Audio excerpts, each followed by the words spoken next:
This video is brought to you by my patrons over on Patreon. If you want to support, go on over to patreon.com/Kane Midge. We've never played in the garage. Really? First time? Yeah, we're a garage band, never played in the garage.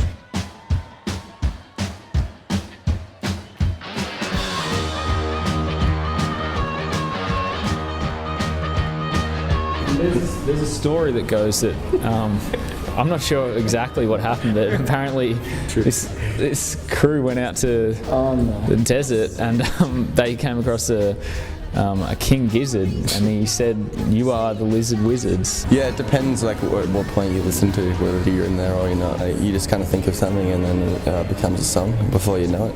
It's just, you're just getting in there and you're thinking about something, and then, you're kind of thinking about it as a song, and then there's this music. And, yeah. They put you on the spot, I know. Yeah. This is King Gizzard and the Lizard Wizard. And from now on, I'm going to refer to them as just King Gizzard because, well, just try and say their name 10 times fast. It's a tongue twister. Anyway, King Gizzard is a 7-piece garage rock band. Oh. King Gizz is a 6-piece garage rock band based out of Melbourne, Australia. Their albums are filled to the brim with odd time signatures, unique instruments, and polymeters. Their discography spans across many genres from folk to heavy metal and everything in between. The songs are so layered and complex, each track is almost like a different puzzle that you have to try and solve, and once you think you've solved it, they throw in another curveball. I know I mixed analogies there, but you get the point. By far the most unique aspect of the band is their insane output. Most famous bands and artists may release an album once every couple years, but King Gizzard has released 17 full-length albums and 2 live albums since their formation in 2010, with a promised 3 full-length albums in 2021. I don't think I've listened to a band that is this consistent with their output and at the same time don't sacrifice on quality. And if you couldn't already tell, they're kind of my favourite band at the minute. Now, I don't know how much of this video is going to be meaningful analysis of King Gizzard's discography and how much is just going to be me gushing about music theory for 30 minutes, but either way, I hope you enjoy. King Gizz has such a big discography that it's hard to know where to start when talking about them, but I think I have to first communicate exactly how vast their catalogue is. So let's jump back to 2011 and look at their first EP, Anglesey. I had to go digging for this one because it was only available on CD for the longest time and then nowhere in streaming services, but eventually I got a hold of it. It was just on YouTube. It's like the last place I looked, but it's on YouTube. As you would expect from the first album, it's rough around the edges. It isn't mixed terribly well, and a lot of the vocals are just, well, gibberish. I mean, literally gibberish. This first album is distinctly garage rock with distorted guitars and loud drums, but you can definitely hear the beginnings of the King Gizzard sound.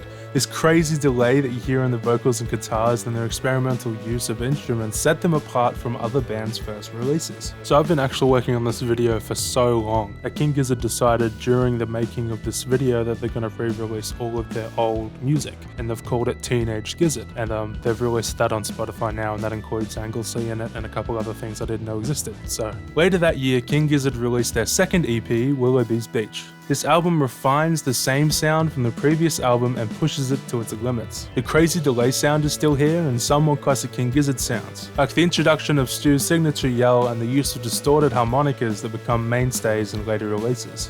The first full-length album, 12 Bar Bruise, was released in 2012. This album skews more toward a surf rock sound, but the classic guitar delay is found here and used in full force. This album further develops the King Gizzard sound, and all of their future albums reference this album in some way.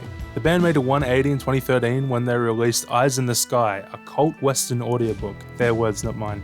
With catchy hooks and use of sound effects, it was by far the most experimental album of the time, and it pays off. But this isn't the weirdest King Gizzard is gonna get. Far from it. Float Along Fill Your Lungs was also released in 2013 and was the most overtly psychedelic album that King Gizzard put out at this point. This album begins with a 16-minute epic Head-On Pill, and it is the first time that they show that they can make cohesive songs that exceed your standard 3-minute radio-ready song. The album is a return to form for the King Gizzard sound, but with some unconventional instruments like sitars being used. Their next album, Oddments, had its debut in 2014, and is considered to be the black sheep of King Gizzard's discography. It has a bold sound, to put it nicely, which a lot of people found uncomfortable. Oddments is sort of a return to the scrappy garage rock sound their early releases had, but with sprinkles of psychedelia and folk.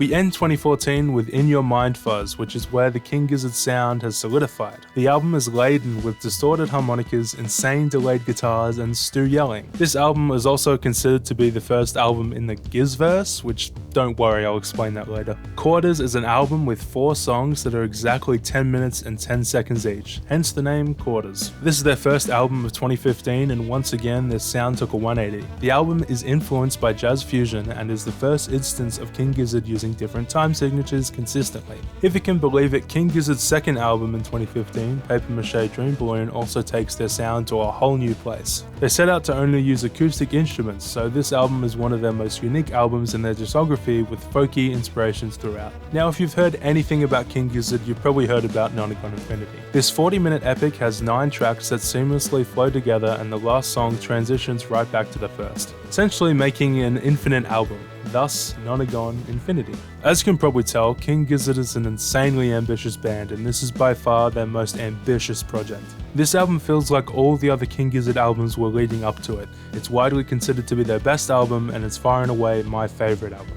After making their magnum opus, King Gizzard made a promise to release 5 albums in 2017, and they did just that. See, I told you they were ambitious. Now I realise this part of the video is getting a little monotonous, so this is the 2017 speed round. It begins with Flying Microtonal Banana, an album that plays around with microtones, the notes between notes, and is a fun psych rock album. Then Murder of the Universe was released. It is a 3-part audiobook in the same vein as Eyes Like the Sky, but tackling more Lovecraftian themes. Next came The Sketches of East Brunswick. It is a collaboration with Mild High Club and is the jazziest album in their discography. Polygon's Wonderland is the 4th album of the year, and it's an experience. It's a polymetric psychedelic rock album that feels like the deformed stepson of Nonagon Infinity. King Gizzard rounds out 2017 with Gumboot Soup. The album feels like all the songs that couldn't fit into the other 4 albums, but it's not worse in any way. Whew, thank God that's over.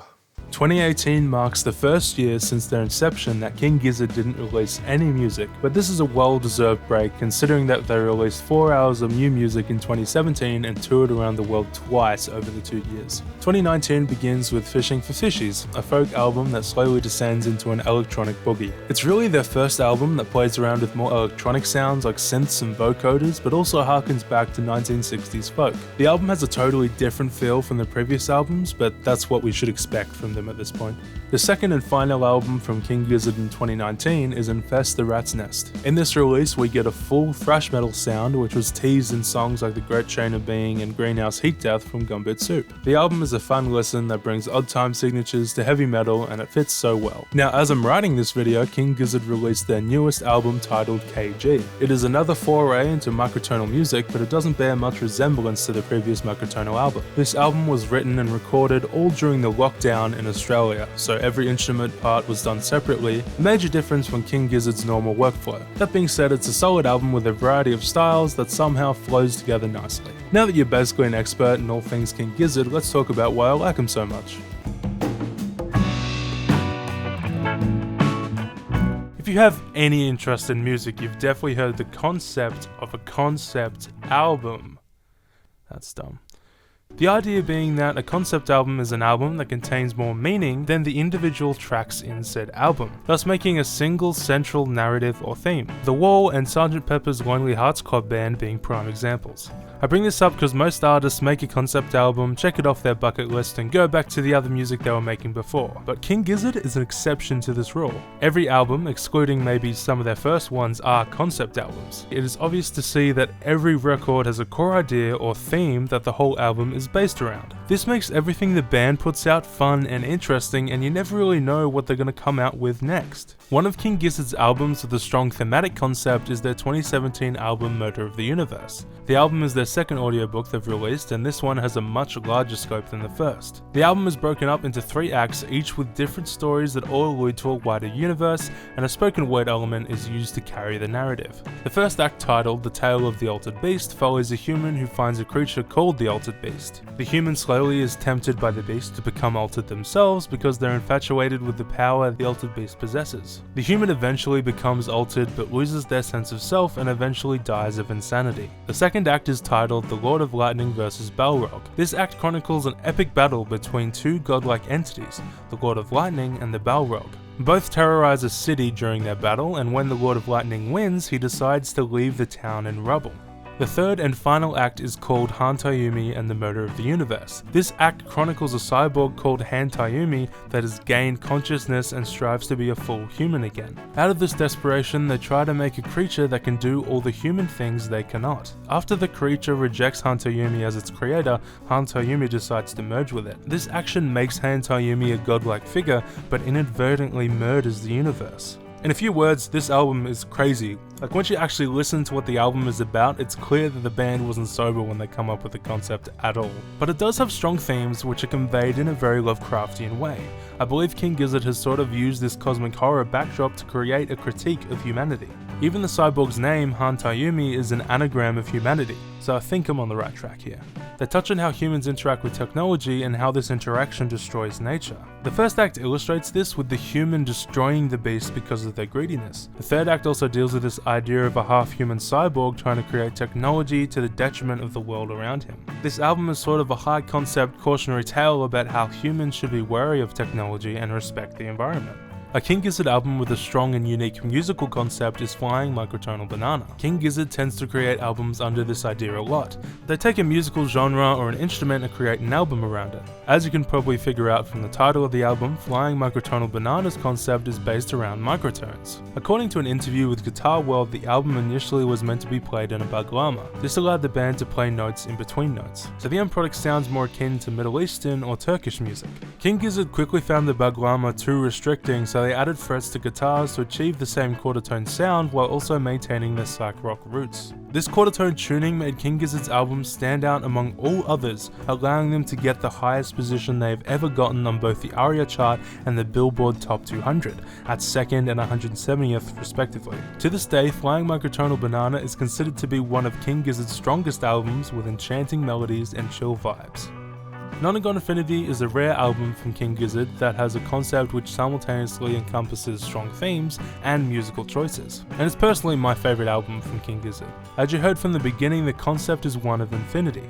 Every track leads on into the next and the final leads you back into the first, all the while giving you an immersive experience with catchy melodies and strong instrumentation. The best way to describe the album is that it feels like it's the second act of a movie. We don't need any beginnings or endings, it's just all middle. This concept allowed King Gizard to create a musical experience that I've never experienced before. The themes of this album is also the most Lovecraftian to date, with lyrics like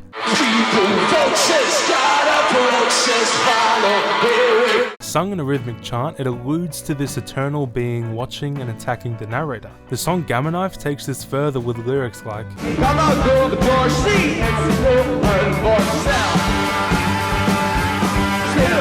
many of their lyrics allude to this cyclical idea of attacking and suffering, creating this hellish world that is fun yet terrifying. The subjective cyclical nature of the lyrics in the tracks pairs with the literal cyclical nature of the album, and together it makes a coherent theme that is satisfying to listen to and vibe with. If I was to analyze all of their lyrics in this album, this video would at least be 6 hours long, so let's move on and talk about instrumentation.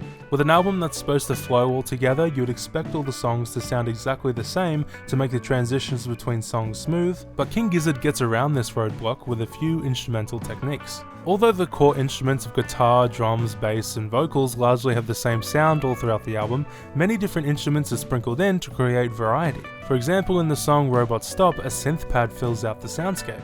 A call and response section between the vocals and a harmonica breaks up the sound in Gamma Knife, and Mr. Beat has this organ sound which creates a break amongst the heavy guitars that are so prevalent in the album. But King Gizard also uses a different strategy to break the monotony that could have plagued Nonagon Infinity: time signatures. They're the rhythmic foundation of every song. Most Western music uses a 4/4 time signature.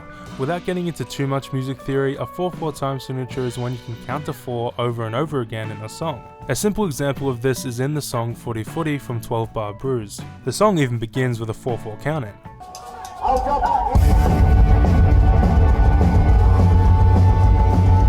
King Gizz began to experiment with odd time signatures around the release of Quarters. The track The River on the album experimented with a 5/4 time signature, which gave the song a lopsided feel.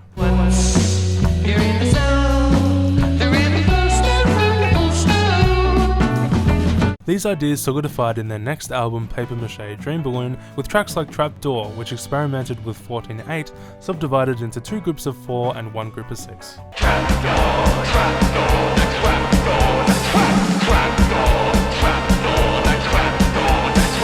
So it's safe to say once the band released Nonagon Infinity, they were masters in manipulating time signatures. The album has a common motif that they come back to, which I'll call Nonagon Infinity opens the door because, well, those are the lyrics. The section appears in almost every song as a kind of bridge to the next, and it's in 7/4. Nonagon Infinity opens the door. Nonagon Infinity opens the door. Wait for the answer to open the door. Nonagon Infinity opens the door. Other than this little interlude, every song uses a different time signature and sometimes switches between them to give them a different feel. One of my favourite uses of time signature in the album is in the song Mr. Beat. The song is based around a groove that uses 7/4 for 3 bars and 1 bar of 8/4. What's up, Mr. Beat? Holy Mr. Beat. What's up, Mr. Beat? Holy Mr. Beat. What's up, Mr. Beat? Holy Mr. Beat. What's up, Mr. Beat? Holy Mr. Beat. The last bar suggests that the band has missed a beat throughout the song. Mr. Beat, Mr. Beat, get it? It's fun. Not only is it a good piece of word painting, but it exemplifies the idea of the album. King Gizzard is creating this world which isn't quite right, and by using 7/4, which is so close to a common time signature 8/4 or 2 bars of 4/4, it musically illustrates themes that are explored in the lyrics. Their radical use of different time signatures makes the songs on Nonagon Infinity rhythmically interesting, where King Gizzard had sort of trapped themselves into using the same instruments and sounds to create an infinite album. With all these elements, Nonagon Infinity creates a fun album which pushes the limits of what a rock album could be in both concept and musical skill. In a 2017 interview with Triple J, Stu McKenzie said in reference to King Gizzard's discography, "Our albums all exist in this parallel universe, and they may be from different times and different places, but they all can coexist in a meaningful way. They're being more and more connected, and Murder of the Universe, the second album we're going to put out this year, links some things too. And it's the most narrative-driven record that we've ever made." This quote was a confirmation, albeit very vague, of a concept that was popular among the King Gizzard fandom. For years, fans theorized that all of King Gizzard's discography has an overarching narrative that could be figured out by analyzing every lyric and riff in excruciating detail. They especially believe that In Your Mind Fuzz, Nonagon Infinity, and Murder of the Universe are especially important because they share themes and musical motifs between one another. A YouTuber called Motion and Art has made an in-depth series where they try to explain all the connections in the Gizzverse, so if you're interested in that, you should check that out. But personally, the Gizzverse theory is a little too tinfoil hat for me. This is not to say a band couldn't create a non-linear story out of their albums that needs to be meticulously analysed to piece together, it's just unlikely. To actually achieve this, you would need to have a comprehensive plan or at least an outline to even begin to think about successfully pulling this off. And from what I've read, I don't think King Gizzard has done any planning to create a Gizzverse. In fact, Stu McKenzie says the opposite in interviews. King Gizz was made in order to be a loose improv type project. This, coupled with many behind the scenes videos King Gizzard has put out, it's obvious to see that they don't plan much. Most of their songs and albums are made out of improvised jam sessions, and you can really hear that in their discography. So it's hard to believe that the Gizzverse is this rigid narrative that many fans believe that it is. A comment to a post in the King Gizzard subreddit asking what is the Gizzverse sums up what I believe about this situation.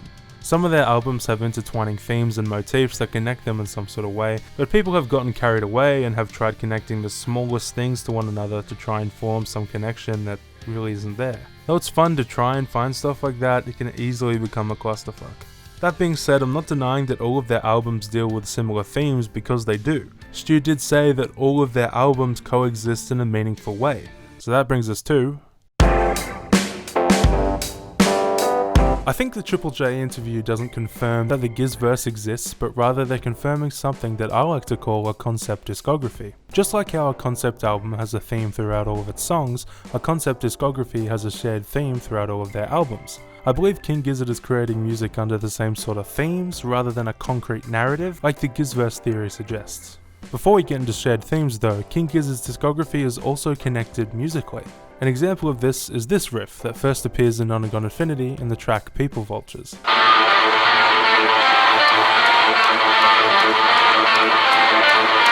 The riff can be found again in Murder of the Universe in the track Some Context.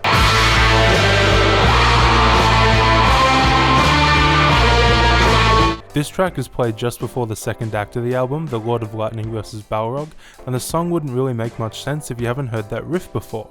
But if you've listened to this riff in Nonagon Infinity, the meaning might become a bit more clear. By using this riff, it associates some context with the Lovecraftian imagery of Nonagon Infinity, which is the same sort of vibe that this active mode of the universe gives out. This very deliberate use of the riff in both songs strengthens the meaning, not only between those two songs, but both the albums. King Gizzard uses this method across many albums, and if you listen close enough, these similarities can be found everywhere. But let's get into themes. 3 big ones crop up in King Gizzard's catalogue. The first is Lovecraftian horror. The idea of a massive entity controlling and destroying things is one of the most common themes in King Gizzard's work. You've heard me talk about Nonagon Infinity and Murder of the Universe and how they use Lovecraftian and cosmic horror, but another album that exemplifies this idea is Polygoned Wonderland. In the rundown, I describe this album as the deformed stepson of Nonagon Infinity, and when I say that, I mean it in the nicest way possible. I made the comparison because not only do they share rhythmic ideas, but the themes are very similar too. The album begins with the polymetric epic Crumbling Castle, with lyrics as you would expect.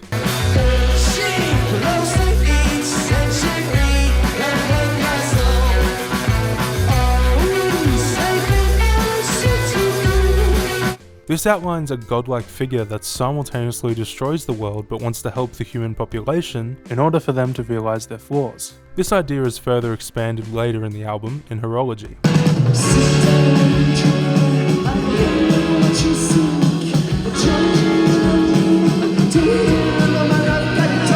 King Gizzard often uses godlike figures in their music to contrast the otherworldly power to the humans, who are destroyed or led by the god. They use this contrast to illustrate how humans are so small and insignificant in the grand scheme of the galaxy. King Gizz also uses the allure of these godlike powers to illustrate human greed, like in the first act of Murder of the Universe. This brings me to another common theme found in their discography: humanity. A great example of this theme is in the album I touched on before, Sketches of Brunswick East. After an instrumental sets the jazzy tone for the album, we get thrown straight into the song Countdown. The lyrics of this song allude to the fragility of humanity, with lyrics like, "When it all falls away, clouds start to fray, buildings decay, metal remains, whether you agree, stir in the tea, humanity, smiling at me." King Gizzard tries to put into context how life can be so fleeting and fragile. This idea is later reinforced in the song Spider and Me. This song emphasizes the human's place in the world by comparing us to a spider. We're all just animals living on a floating rock in space. Constantly interrogating humanity's place in the universe is a common idea in King Gizzard's work, with varying degrees of success. The folky turned psych rock tune Am I in Heaven from I'm in Your Mind Fuzz is quite an early example of this. I got ideas in my brain about the end of the world, but I won't even say. When all the bricks that build a brain will be turned into sand by the eternal way. This idea can come across as too cheesy, especially in their earlier tracks, almost like your high friend is talking to you about the vastness of the galaxy. Vegemite and cheese. But when King Gizzard gets it right, it can be a fun experience. The third theme, and arguably the most present in King Gizzard's work, is environmentalism, and their 2014 thrash metal album Infest the Rat's Nest is a great example of this. In 2019, New Noise magazine interviewed Stu McKenzie about the themes behind Infest the Rat's Nest, and this is what he said.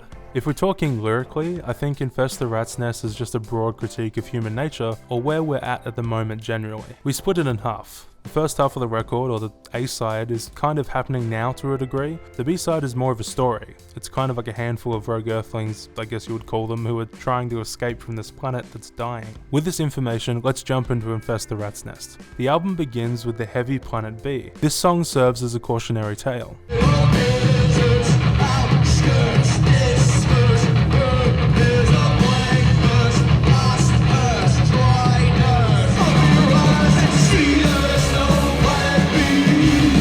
Planet B depicts this future where the Earth is a wasteland that humans have destroyed, while also reminding the audience that it's the only place we have. There is no Planet B. The fourth song on the album is the oddly topical Superbug. It rounds out the A-side with a story about a superbug which wipes out most of the humans on Earth.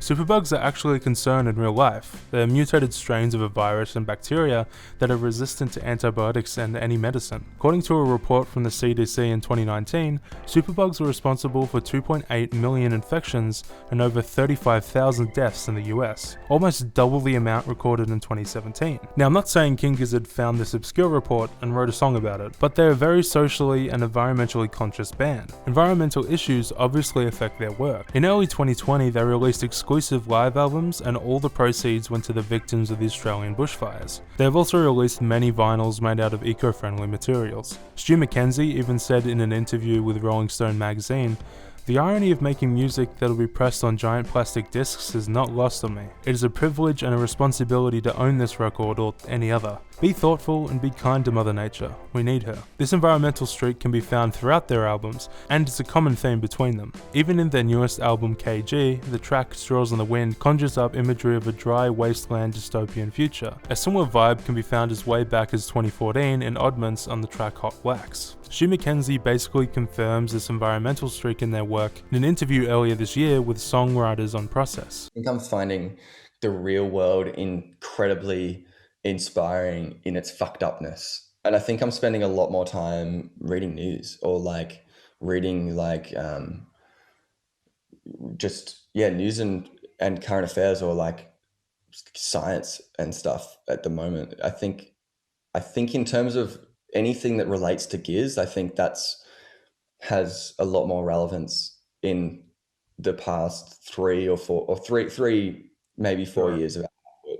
But all of these themes I've talked about aren't exclusive to different albums. Many of King Gizzard's albums grapple with multiple and even all of these themes simultaneously. None of God Infinity does have elements of humanity, and Infest the Rat's Nest has a cosmic horror aspect to it as well. Just like the Triple J interview I keep coming back to says, the band has created this parallel universe that they draw from to create their albums. I believe King Gizzard's main goal in creating this concept discography is to dissect how the human race can be so greedy and full of themselves by contrasting that idea to a dystopian future where the human race is punished by godlike figures. Their discography is basically a parable which teaches its listeners to care about the environment, save the earth, and just be good humans. There is no planet B.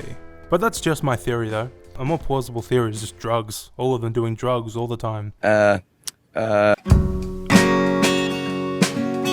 King Gizzard and the Lizard Wizard are one of the best bands that I've ever come across. Not in terms of quality because they've come out with some pretty average songs, but they're the best because of their sheer creative force behind all of their projects. With each new album they release a wildly different sound which is also somehow uniquely theirs. They push convention in such a way that is inspiring and fun. King Gizz's music just oozes with passion from every pore. They've certainly taught me that music doesn't have to check boxes. You don't have to be safe, you don't have to be like another artist. You should create anything you want, and the underlying rule is that you should have fun and make music that sounds good. And even that second point they don't follow all the time. They're truly an inspiration and a role model to me in how to create art. Whether it's music or films or even dumb cooking videos, the key is to have fun, be ambitious, and don't take yourself too seriously. Just make art. Okay, I better get out of here before this gets even more pretentious. Bye.